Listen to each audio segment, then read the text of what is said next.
Everyone, and welcome back to my channel Learn with Snell Fox.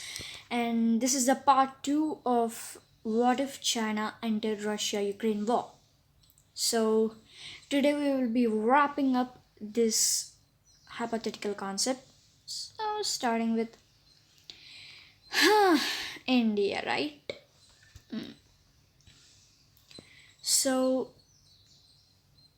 I said at the most pretext India will not be in this country because India is known for its non involvement policy. It kind of never invaded another country and it never did the first attack on another country. So it's pretty much very low probability that this might happen. So, but so when can this happen? It can happen if Pakistan or China, again, Pakistan and China use their force and try to invade India, then it might happen. So, as we already know, China will be busy with that other war. So, the only probability is that Pakistan. So, Pakistan, right? So it's only kind of probabilities coming like this because it won't be liking to touch this hot desert, and or maybe like this.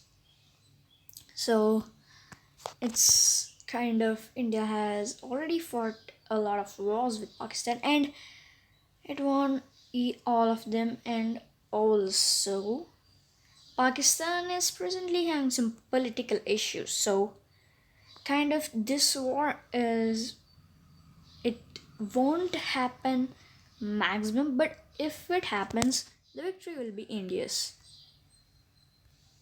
So another thing, would India support any of the sides in the Russia Ukraine war?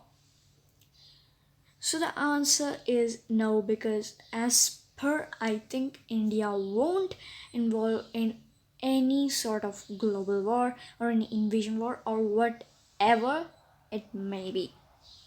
So completed about this Indian section. So the final part of war, right? So what's left? China's wrapped up, Russia, it's cleaned up, and all countries are gone, right? So what's left? Let me get this question right. So yeah, these armies went to China, and here also they kind of went to Russia and they'll get it.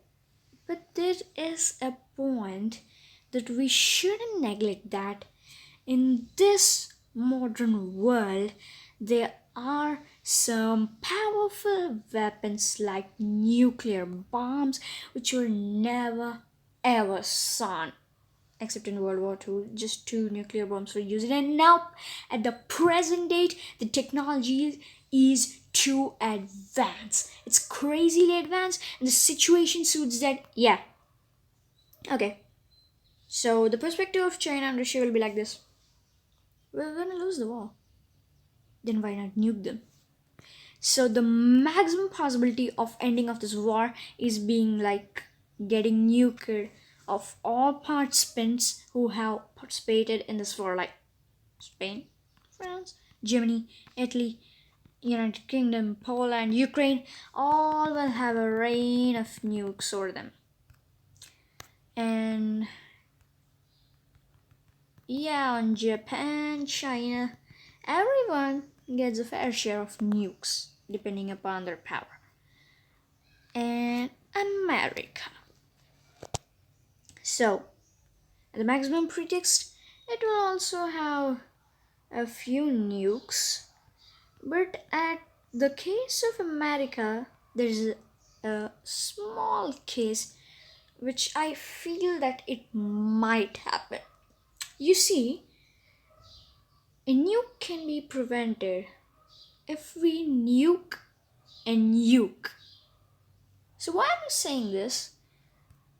In the case of Russia and Europe, Between Russia and Europe, there's no sea, and Russia would directly launch like this rather than going like this or so. It won't, right? And in the case of China, yeah, in the case of China, there's also a sea, so I'm gonna say what I'm talking about. The probability of this case happening is 2 2 2 0, but what about talking about it? Okay, so when a nuke is coming from Russia like this, there's a vast sea open in which, if America can correctly match up, two bombs can collide, and yeah, it would create a big disturbance in the sea and even a tsunami. But due to the big size of this ocean, America might be safe. So, as we talked about it, Japan. Japan is already a combination of islands, right? We all know it. Japan is a combination of like thousands of islands. If a nuke is collided in between here, even near to China, the disturbances will have a long lasting effects still on Japan. So, the war will be wrapped up by some nukes, and all countries, an exception of America, we can't predict about it, but still all countries will have a bad economic devastation, and this war will be wrapped up, and this war will be marked as World War III in our history books. So what are the changes made here? Economic devastation, as we just talked now. Population loss, it's gonna be too bad, too bad, too bad, because we already saw, okay, what we saw, that China is an immense population. China has an immense population. Almost, if you observe, America, the whole Europe, Russia, China, Japan. China is like the world's most populous country. So the population eaten up in this disaster will be a huge one. And coming to the next one, environmental damage. As we already discussed, this war will be only wrapped up by using nukes. No more concession. Environment will be definitely damaged. As we already know, in the case of Japan, of Hiroshima and Nagasaki bombardments, even till to date, there's not a single plant growing there.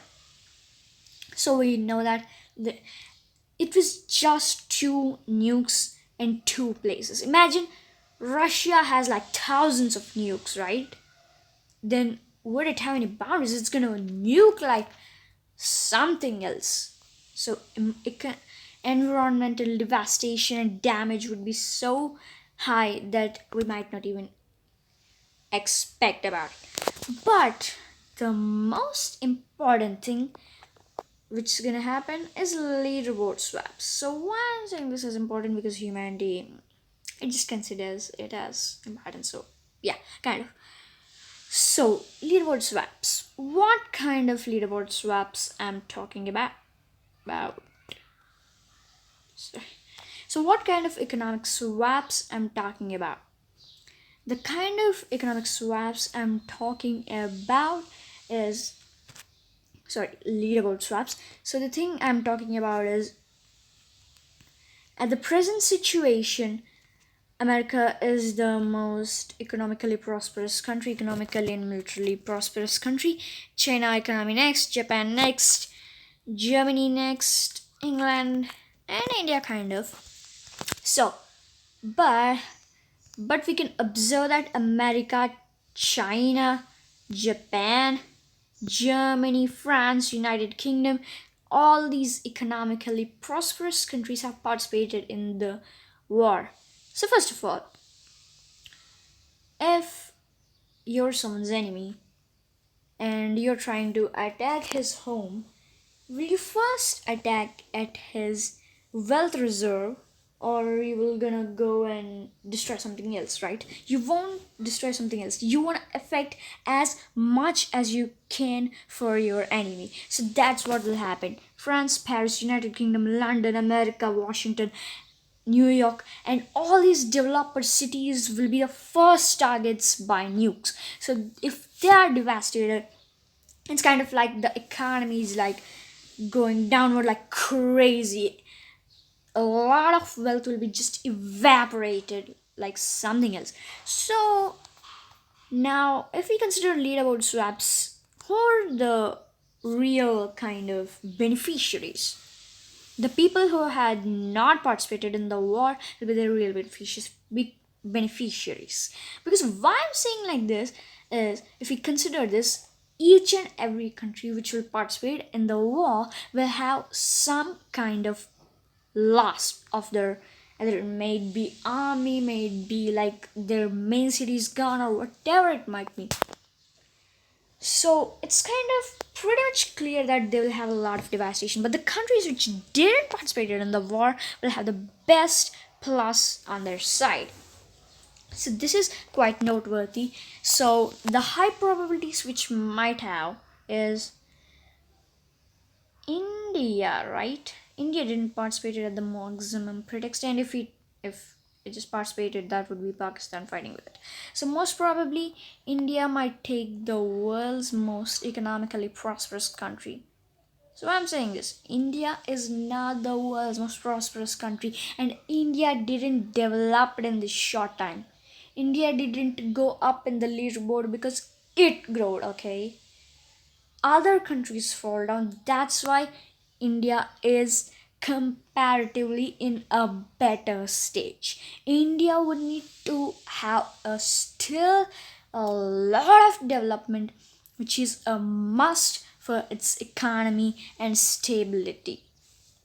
So, and another point is that most of these countries are now like devastated, and most importantly, the conditions levied on China and Russia. Now, because these countries are the main losers, this will have something on their disadvantageous kind of thing.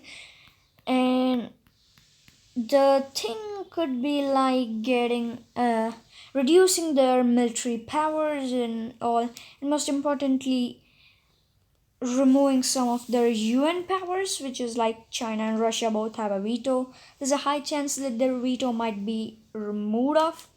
And in this case, many of the countries which are there are trying for a veto. For example, India. These countries may have a little bit more chance that they may get the veto, right? Because veto is a game changer for any country. It can reject any kind of policy in UN. So it's quite gonna be a plus for any country which has it. So kind of this is this video, and with this we have wrapped up this concept, what will happen if China enters the Russia war. So the end results are just destruction, devastation, nothing good but everything bad, with a lot of devastation and population loss and a humanity loss. This cruel war will be recorded in world, and it will be recognized as World War III, and it's gonna be crazy devastation. So that's it for this video. See you next time.